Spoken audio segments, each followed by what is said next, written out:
अब राहुल गांधी का एक और बयान मैं आपको सुनाना चाहता हूं, क्योंकि यहां के बाद अगला जो रास्ता बनता है उस बयान के बाद ही खुलता है।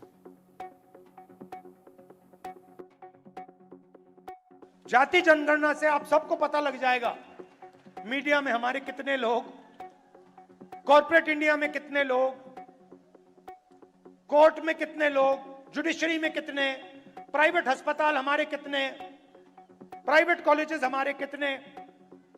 और अभी कहा गया कि ये एक्सरे है। एक्सरे पहला कदम है। सबसे पहले पता लगाना है कि सिचुएशन कैसी है, क्या है। हमें मालूम है कि दलितों को, पिछड़ों को, आदिवासियों को, गरीब जनरल कास्ट के लोगों को, माइनॉरिटीज को दर्द हो रहा है, वो दिख रहा है, सबको दिख रहा है।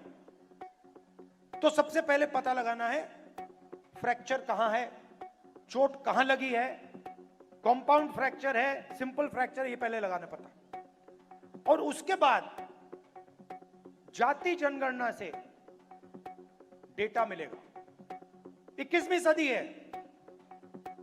जो पहले तेल को ब्लैक गोल्ड कहा जाता था, 21वीं सदी का तेल डेटा है। और हम दलितों के बारे में, आदिवासियों के बारे में, पिछड़े वर्ग के बारे में डेटा चाहते हैं। और जिस दिन हमारी सरकार के हाथ में ये डेटा आ जाएगा, उस दिन पूरा का पूरा जो विकास का पैराडाइम है, विकास को करने का तरीका है, विकास के बारे में सोचने का तरीका है, वो बिल्कुल बदल जाएगा।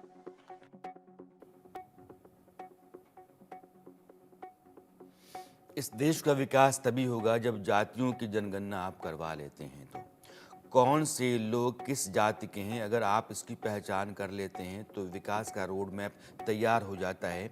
राहुल गांधी के पास विकास का जो फॉर्मूला है हिंदुस्तान को आगे ले जाने का, वो यही है। एक दौर है जब इंदिरा जी खुद कहती थी कि जात पर ना पात पर, इंदिरा जी की बात पर मुहर लगेगी हाथ पर।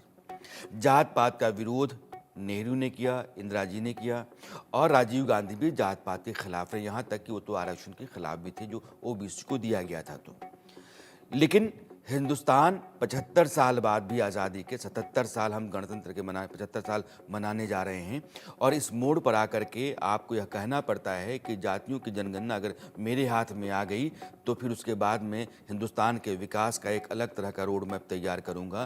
तो फिर 60 साल तक तो आपकी सरकारें नहीं हैं।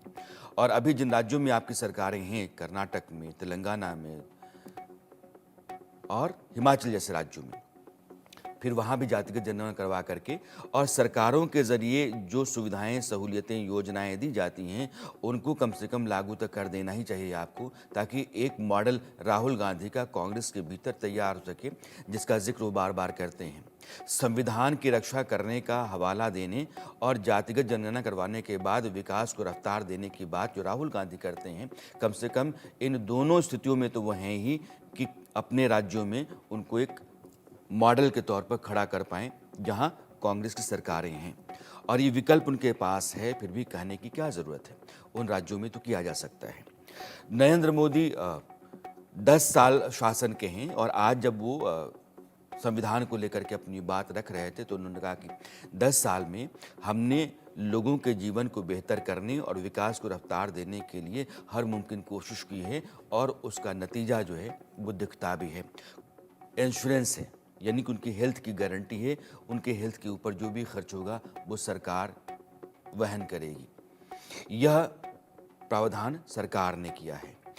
नरेंद्र मोदी ने कहा कि हमने जो अंग्रेजों का बनाया कानून था, भारतीय दंड संहिता, उसको बदला लोगों के हित में भारतीय न्याय संहिता, यानी कि हम जस्टिस की तरफ जाते हैं, हम पनिशमेंट की तरफ नहीं जाते हैं, और वो ला करके हमको करना पड़ा, इसके पहले तो नहीं हुआ।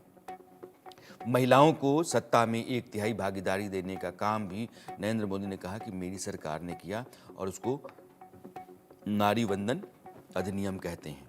जो थर्ड जेंडर के लोग हैं उनको पहचान देने का मामला हो या दिव्यांगों को विशेष सहूलियतें, सुविधाएं देने का, उनकी सरकार समाज के हर तबके के बारे में सोचती रही और हर तबके के लिए कुछ न कुछ योजनाओं के ज़रिए उनके जीवन में बदलाव और बेहतरी करने की कोशिश करती रही है।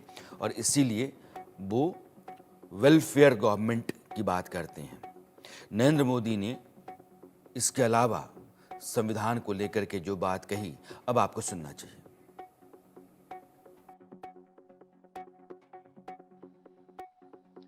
26 नवंबर आज के ही दिन 1949 में संविधान सभा में अपने समापन भाषण में डॉक्टर राजेंद्र प्रसाद जी ने कहा था, भारत को आज ईमानदार लोगों के एक समूह से ज्यादा कुछ नहीं चाहिए, जो अपने हितों से आगे देश का हित रखेंगे। नेशन फर्स्ट, राष्ट्र सर्वप्रथम की यही भावना भारत के संविधान को आने वाली कई सदियों तक जीवंत बनाए रखेगी। मैं संविधान ने मुझे जो काम दिया है, मैंने उसी मर्यादा में रहने का प्रयास किया है।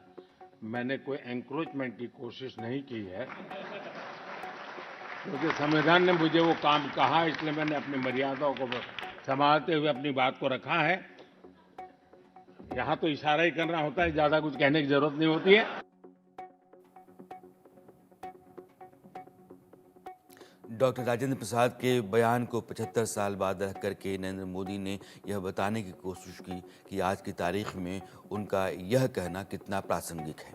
और हिंदुस्तान का लोकतंत्र इस दुनिया में अगर अपना परचम लहराता है, उसकी पूछ परख है, दुनिया का सबसे बड़ा लोकतंत्र है, तो उसकी ताकत जहां है उसका नाम संविधान है।